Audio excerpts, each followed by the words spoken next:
Hi, my name is Nelson. I'm from ADN.cl in South America, at the end of South America. Hello, Mucho guys. gusto, Hi. Nelson. Nice to meet you. And first of all, I want to start saying to you that I was so nervous, so tense all the Oh, season, but in the best way possible. So thank you for your work. And in that, I want to start asking both.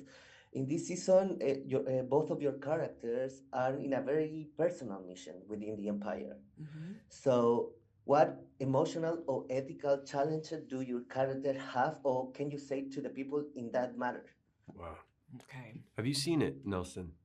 Yes, You've seen The whole all of it? thing. all of it. Okay, So great. I gonna have my Yeah, mouth yeah, of closed. course. So But it's good that we know that you've seen. Okay, so you've And seen can it. we speak about later episodes? yeah, of course. Okay, great. Okay, great. Oh, brilliant. Okay, so you know what happens. Yes. So the moral and ethical questions and trials that both characters undergo. Mhm. For Syril, there is a testing of everything he holds to be true, Mhm.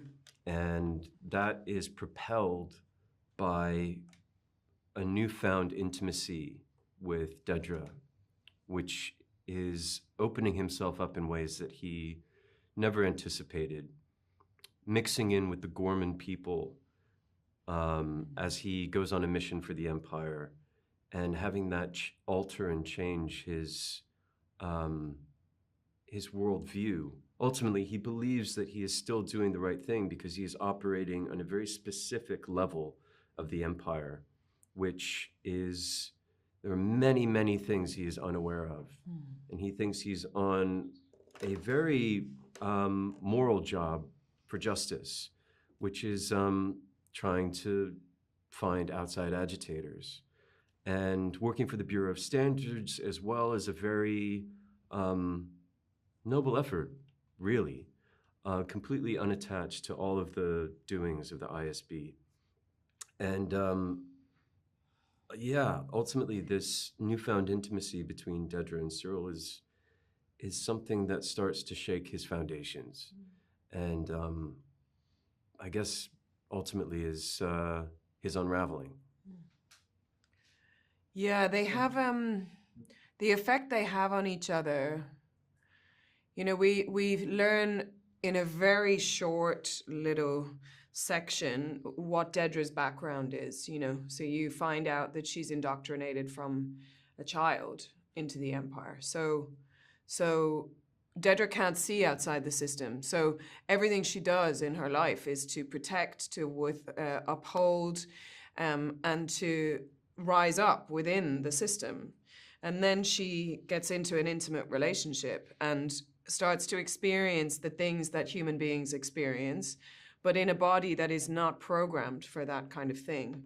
And so it's shaky for her because somebody else with a less intense upbringing would be able to maybe allow for vulnerability, allow to settle into a relationship, but Dedra can't. And actually, the more I am interviewed about this and the more I'm sort of thinking about Dedra, I really feel for her. I mean, I don't like what she does, but I really, if I think about her as a human being, I think, my God, she was never, we spoke yesterday about the fact that neither of these people have any example in their life of intimacy, love, kindness, joy, none of it. So if you don't learn it, then how can you be it later in your life? And so it says something, it's so smart, the writing, because yes, they're the villains and all of that stuff, all the fun stuff in the Star Wars universe. But actually, when you break down what happened to them, you know, like when you look at Cassian Andor and his mother, Marva, in the first season, she tells him what love is. When he says, I won't be able to stop thinking about you or whatever. And she says, that's just love. And she looks at him with love in her eyes. And she's an example of what love is. And even Luthen, with when you see what happens with Luthen later on, these are loving people in ways. Their actions are loving. Neither of these people have ever experienced that. So you sort of think, Our time is oh flying no, fast, but I'm I have sorry I to talk so ask it much. a final question because I think one of the things that are praised Andor for is their political, Yeah. their tense. So how do you think that speak in the times where we live in now globally? Yeah. Well, I think it's this Andor's art, Andor's exceptional art, and Andor's exceptional writing. Mm. It's literature, and like a good novel, that's timeless. Yeah.